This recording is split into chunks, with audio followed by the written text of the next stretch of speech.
is, I'm asking a question to the audience, is which has more impact on your present? Is it your past or is it your future? Because obviously everybody and anybody has obviously encountered, be it adversity, failure, anguish in the past. There's no getting away from that.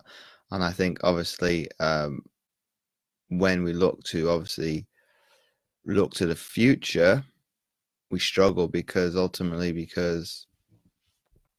the brain isn't set up in that way, because it's set up not to thrive but to survive.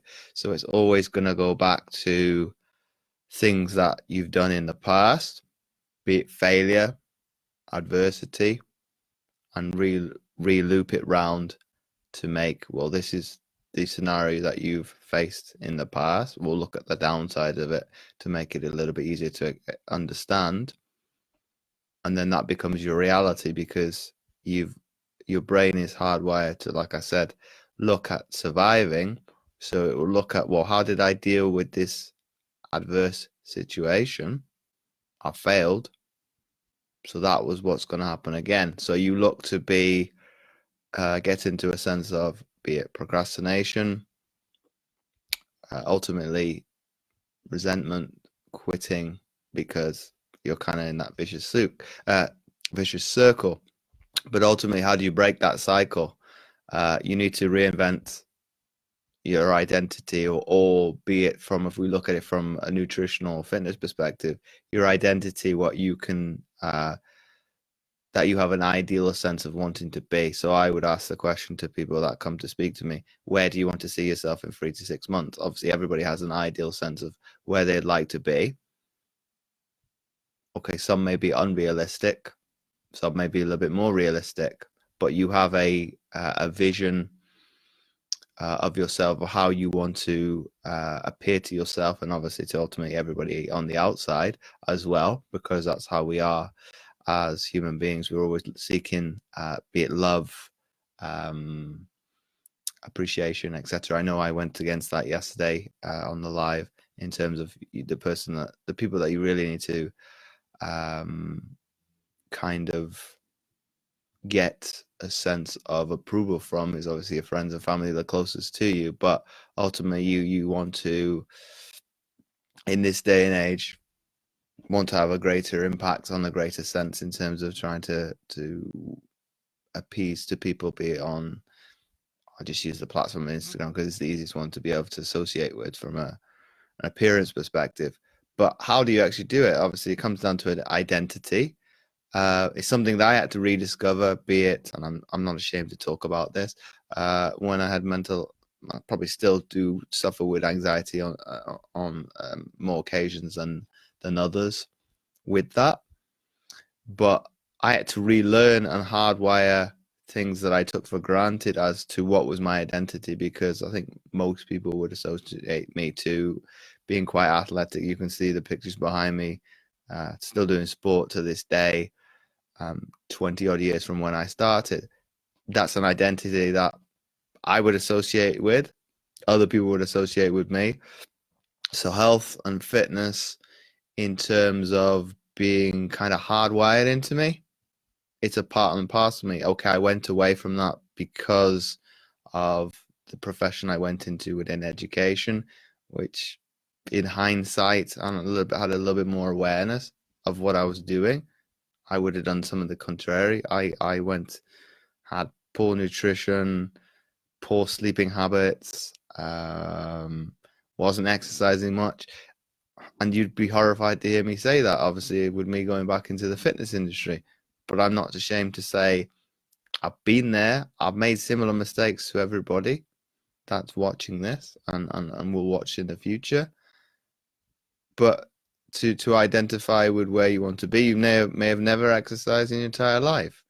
But that doesn't have to be your identity going forward if you want to change that. So it is rewiring the psychology, so to speak. So you could look at NLP, which is neuro linguistic programming, and using all of them. If I use it kind of in a nutshell, neuralistic one is looking how the behavior habits are affecting you.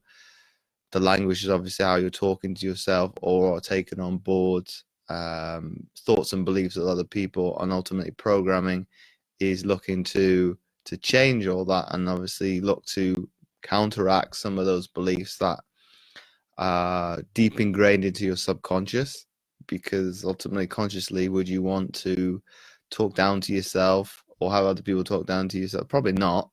And ultimately look to do that going forward. And I think ultimately, how do you see yourself in the future sense is an identity thing. It is probably getting away from this idea of guilt tripping yourself. What's some of the other words that I've heard people say of themselves? Be ashamed of their body. Obviously, you're not happy in your specific time frame at this particular moment, but if you looked at it from a positive perspective, as this is where I would like to see myself, it's a little bit easier step going forward. You have an identity as to who you want to be and what you want to aspire to, as opposed to doing the contrary. Exercise is a chore, exercise is a punishment. Obviously, for me, it's easy for me to say that exercise is not a punishment, unless it's obviously something that is quite difficult in terms of, I don't know, suicides, sprints, something that's going to be physically difficult.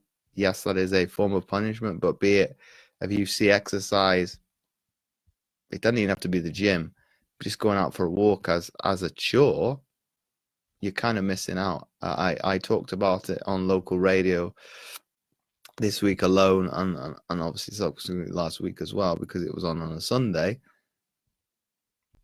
Put a hobby towards it.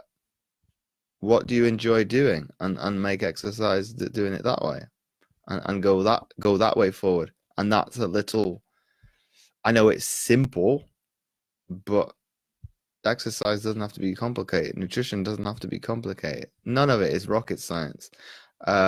It's just taking those initial steps, going forward and looking at the bigger picture. Where do you want to see yourself, as opposed to being fixated on the short term? And I think we look at this in everything. I think we are very results focused as a society. We want everything at the click of a button. We want it instantaneously, but hard work doesn't work like that. Nothing's going to happen overnight unless you do something that is obviously not good for you, be it, magic pill, quick fix, fad dieting.